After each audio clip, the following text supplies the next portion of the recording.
आप जानते हैं कि मास्टर कार्ड, वीज़ा और रुपे कार्ड में क्या अंतर है या इनमें से किससे देश को लाभ होता है? ये तो हम सभी जानते हैं कि इस तरह के कार्ड्स पेमेंट गेटवे का काम करते हैं। जैसे यदि आपको किसी व्यक्ति के अकाउंट में पैसे जमा कराने हैं, अब यह आवश्यक तो नहीं कि उसका भी अकाउंट उसी बैंक में हो जिसमें आपका है।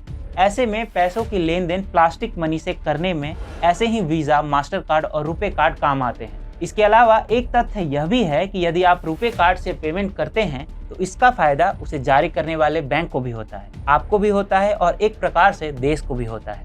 जहां रुपे मास्टर कार्ड की तुलना में ज़्यादा फास्ट है, जहां रुपे की प्रोसेसिंग फी मास्टर कार्ड से काफ़ी कम है, तो वहीं रुपे भारतीय बैंकों के लिए भी लाभदायक है। यही कारण है कि जब पीएम मोदी ने जनधन योजना को हरी झंडी दिखाई थी तो इस योजना के तहत सभी खाता धारकों को रुपे कार्ड ही दिए गए थे और भारत में रुपे कार्ड के इसी बढ़ते चलन से अब वीज़ा, मास्टर कार्ड जैसी विदेशी कंपनियां डर रही हैं। जानेंगे पूरे मामले को विस्तार से TFI पर मेरे यानी अभिनव के साथ। तो चलिए प्रारंभ करते हैं। 2018 में एक भाषण के दौरान पीएम मोदी ने कहा था कि हर कोई देश की रक्षा के लिए सीमा पर नहीं जा सकता है, लेकिन हम राष्ट्र की सेवा के लिए रुपे कार्ड का उपयोग कर सकते हैं। पीएम मोदी के आह्वान का ऐसा असर हुआ कि पहले से ही इस क्षेत्र में काम कर रही मास्टर कार्ड और वीज़ा जैसी कंपनियां आज रो रही हैं और अमेरिकी सरकार से शिकायत कर रही हैं। कुछ वर्ष पहले मास्टर कार्ड द्वारा अमेरिकी सरकार से शिकायत के बाद अब वीज़ा कंपनी ने अमेरिकी सरकार से गुहार लगाई है। रॉयटर्स के रिपोर्ट के अनुसार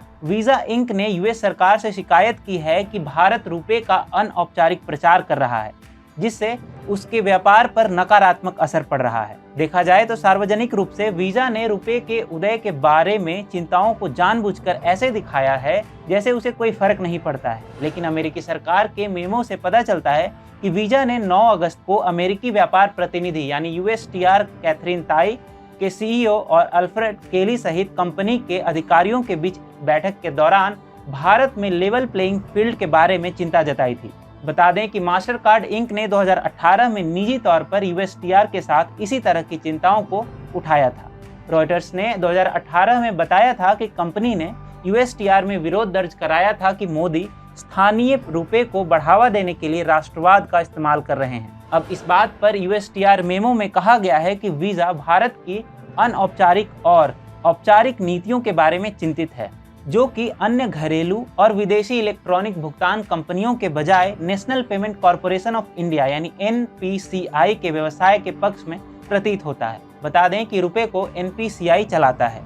जब से पीएम मोदी ने प्रधानमंत्री का कार्यभार संभाला है, तब से वह देशी कंपनियों को प्रमोट कर रहे हैं। उन्होंने वर्षों से देशी रुपए को बढ़ावा दिया, जो तेजी से बढ़ते भुगतान बाजार में वीज़ा और मास्टर कार्ड के लिए एक चुनौती बन चुका है। नवंबर 2020 तक भारत के 952 मिलियन डेबिट कार्ड और क्रेडिट कार्ड में से रुपए का योगदान 63% था, जो कंपनी के सबसे हालिया नियामक आंकड़ों के अनुसार 2017 में सिर्फ 15% था।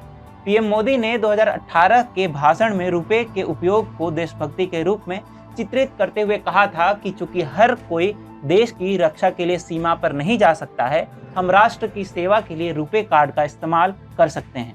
हर कोई सीमा पे जाके देश की रक्षा नहीं कर सकता, लेकिन रुपे कार्ड से भी हम देश सेवा कर सकते हैं। वहीं वित्त मंत्री निर्मला सीतारमण ने पिछले साल कहा था कि रुपए ही एकमात्र कार्ड है जिसे बैंकों को बढ़ावा देना चाहिए। सरकार ने सार्वजनिक परिवहन भुगतान के लिए रुपए आधारित कार्ड को भी बढ़ावा दिया है। यही नहीं, पीएम मोदी ने भूटान, सऊदी अरब और संयुक्त अरब अमीरात में रुपे कार्ड लॉन्च किया था।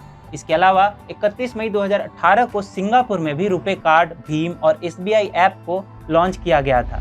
यही कारण है कि मास्टर कार्ड के बाद अब वीज़ा भी रो रहा है। रिपोर्ट के अनुसार जब 9 अगस्त को USTR सभा के दौरान वीज़ा ने अपनी चिंताओं को उठाया, तब उसने भारतीय नेता के भाषण का हवाला दिया, जहां उन्होंने मूल रूप से देशवासियों को देश की सेवा के रूप में रुपए का उपयोग करने के लिए कहा था।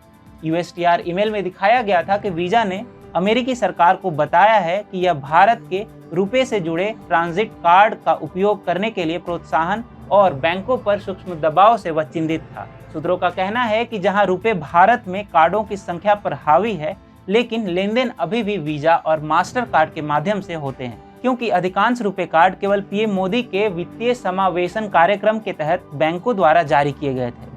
अब यहाँ देशवासियों को यह समझना चाहिए कि उन्हें अपने सभी कार्ड के लेन देन विदेशी कंपनियों के बजाय देसी रुपए कार्ड से करनी चाहिए। भारत वीजा और मास्टर कार्ड दोनों के लिए एक बड़ा बाजार है और वे अपना एक छत्र राज चाहते हैं।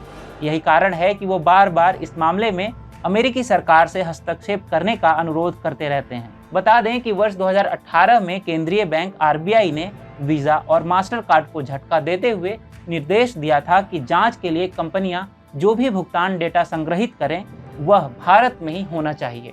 इससे इन दोनों कंपनियों को झटका लगा था, क्योंकि ये दोनों कंपनियां अपने कस्टमर्स का डेटा अमेरिका में संग्रहित करते हैं। इस मामले में हेराफेरी के कारण RBI ने मास्टर कार्ड को भारत में नए कार्ड जारी करने पर अनिश्चितकालीन प्रतिबंध लगा दिया था, जो आज भी जारी है। इन कंपनियों को यह समझना होगा कि अगर भारत में व्यापार या व्यवसाय करना है तो उन्हें भारतीय नियमों का पालन करना होगा। अगर नहीं किया तो उन्हें गंभीर परिणाम भुगतने पड़ सकते हैं।